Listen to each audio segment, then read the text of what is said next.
Jadi pada akhir-akhir ini gue sempet nonton film yang berjudul Girl in the Box. Ya mungkin banyak dari kalian yang belum tahu tentang semua apa yang terjadi di film ini.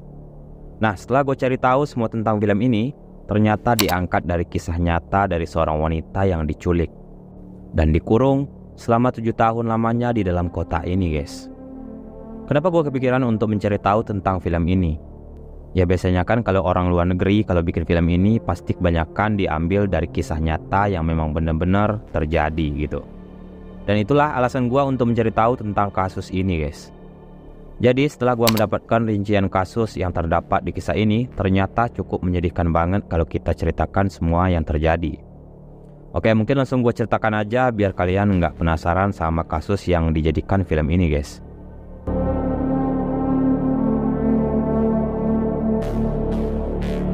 Sebuah kisah pilu yang dialami oleh seorang remaja 20 tahun ini berasal dari California, Amerika Serikat. Remaja yang bernasib malang ini bernama Colin Stan. Nah, pada kisahnya, bermula saat dia mendapatkan sebuah undangan ulang tahun dari temannya untuk menghadiri pesta ulang tahun itu pada tanggal 9 Mei di tahun 1977. Sebelum dia pergi ke tempat pesta temannya ini, dia banyak menghabiskan waktu untuk berdandan yang cukup memakan waktu lah. Ya namanya juga cewek ya kan. Nah setelah semuanya selesai, barulah si Colin ini pergi keluar rumahnya yang terlihat sangat cantik dan pokoknya paket lengkap lah kalau masalah cantiknya ini guys. Di luar rumahnya, dia mulai mencari sebuah tumpangan untuk dia pergi ke pesta ulang tahun temannya ini. Nah pada saat itu, dengan tidak disengaja si Colin ini bertemulah sama seorang cowok dan cewek yang sedang membawa bayi di sekitar tempat dia menunggu.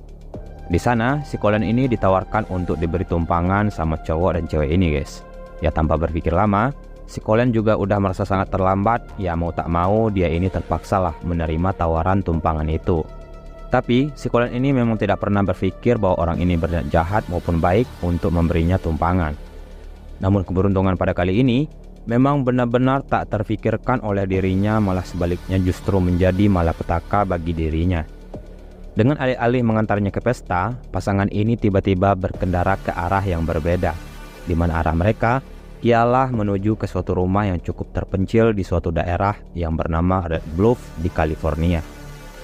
Rumah terpencil itu ternyata rumah dari pasangan orang yang menculiknya, yaitu Cameron Hawker dan istrinya yang bernama Janice Hawker, di mana mereka berdua ini bermaksud untuk menculik si Colin ini guys. Nah pas sampai di sana, mereka berdua ini memaksa si Colin itu untuk turun dari mobilnya. Dan si Colin jelas bertanya kenapa dia dibawa ke tempat yang terpencil ini. Ya namanya juga penjahat, ya mereka pasti tidak begitu peduli tentang apa yang ditanyakan si Colin ini guys. Lalu si Colin ini langsung dibawa ke rumah dan dia langsung dikurung di sebuah kotak mirip peti matoy. Mungkin si penjahat ini memang sudah menyiapkan rencana ini. Jelas-jelas mereka sudah menyiapkan peti semacam itu, yang berarti mereka ini memang ingin melakukan sebuah kejahatan.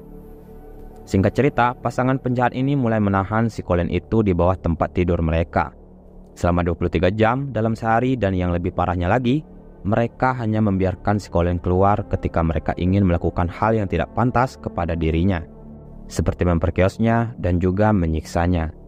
Bahkan hal yang lebih gilanya lagi, si Colin ini juga dipukul, disentrum, dan juga digantung di depan pintu kamar mereka. Yang anehnya, mereka ini juga membuat semacam perjanjian yang tidak masuk akal bagi kita nih, di mana mereka memaksa Colin ini untuk menandatangani sebuah kontrak, melainkan dia harus menjadi budak mereka dan tidak boleh melarikan diri dari rumah horor ini guys. Jika dia menolak perjanjian itu, maka mereka berdua akan membunuhnya dan juga keluarganya.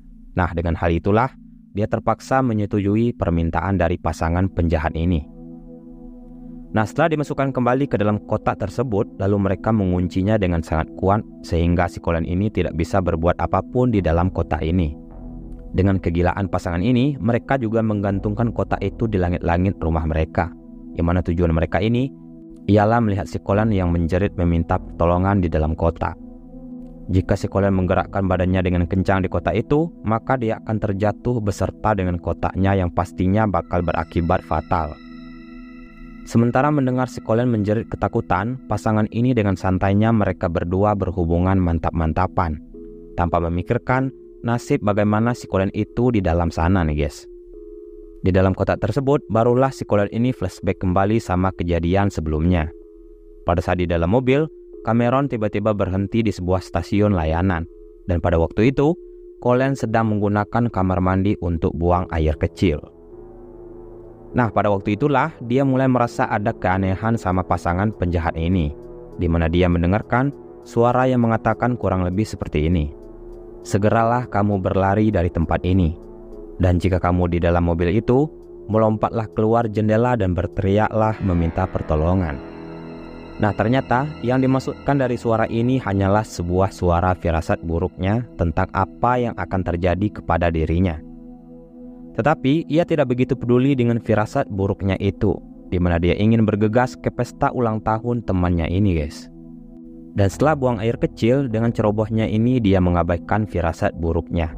Lalu dia naik ke dalam mobil penjahat itu guys. Saat itulah dia melihat benda aneh yang berbentuk seperti kotak kayu berat dengan lubang di satu sisi di kursi yang berada di sebelahnya. Walaupun melihat sebuah kotak yang ada di mobilnya, Colin ini berusaha untuk meyakinkan bahwa dia akan baik-baik saja.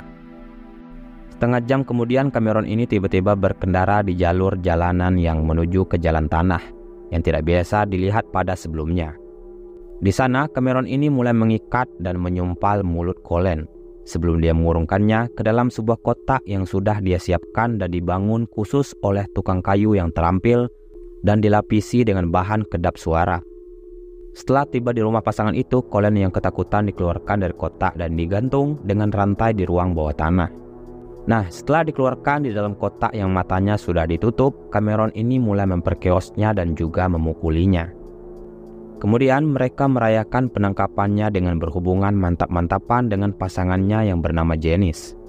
Dan satu kejanggalan yang membuat gua merasa aneh di sini, kenapa si Jenny ini tidak cemburu di saat Cameron memperkeos si Colin ini guys? Apakah dia sudah diancam oleh Cameron? Atau mungkin dia juga senang melihat penyiksaan yang terjadi kepada Colin? Nah, pada saat penyiksaan itu, Colin ini memang benar-benar merasa takut dan dia juga melihat si Janice itu memperhatikan Cameron yang sedang menyiksanya dan juga melihatnya yang sedang memperkeos si Colin. Sampailah pada malam hari, Colin yang masih merasa ketakutan yang mana dia dirantai dan dipaksa masuk ke dalam peti kayu yang terlalu pendek baginya untuk berbaring. Lalu dia dipaksa untuk duduk di dalam peti tersebut. Sedangkan pada aksi selanjutnya tak lama kemudian Cameron ini membangun sebuah kotak berbentuk peti matoy yang diletakkan di bawah tempat tidur mereka untuk mengurung Colin selama 23 jam dalam sehari. Walaupun terkurung dan tidak bisa bergerak dengan bebas, Colin ini juga terpaksa menggunakan sebuah wajan kecil untuk dia buang air kecil maupun air besar. Di dalam kotak tersebut, Cameron membuat sebuah kipas meniupkan udara melalui satu lubang kecil ke dalam kotak dengan suhunya yang mencapai 38 derajat Celcius di musim panas itu. Colin bahkan juga dilarang untuk membuat suara di dalam kotak ini guys.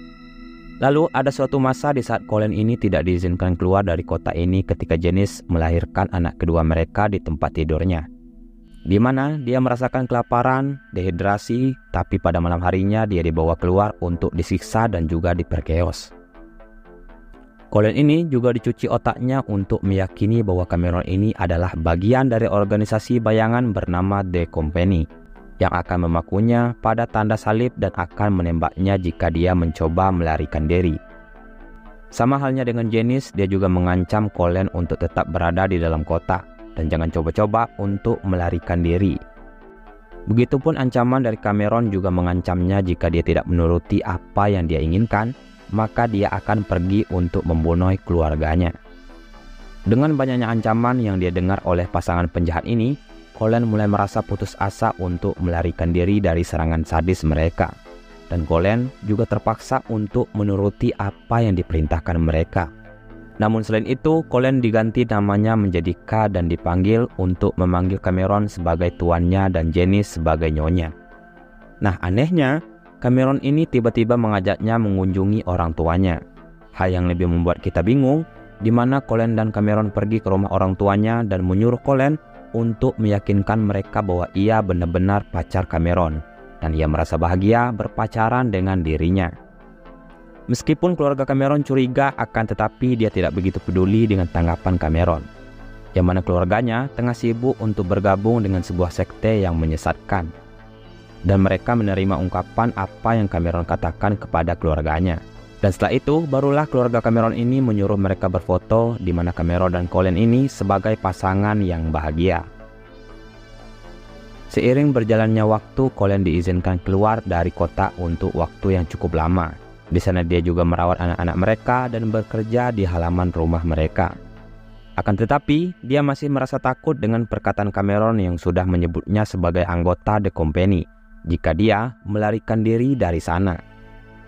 Nah, pada akhirnya Cameron ini memutuskan untuk menjadikan Colin istri keduanya, yang membuat Janice sangat kesal sehingga dia memutuskan untuk berterus terang dan memberitahu Colin bahwa The Company yang dia takuti tidak ada sama sekali di dunia ini. Nah, sesuai yang udah gue bilang tadi guys, mungkin si Janice ini bisa saja dia juga dipaksa dan diancam oleh Cameron ini. Dan ternyata memang benar-benar berkaitan.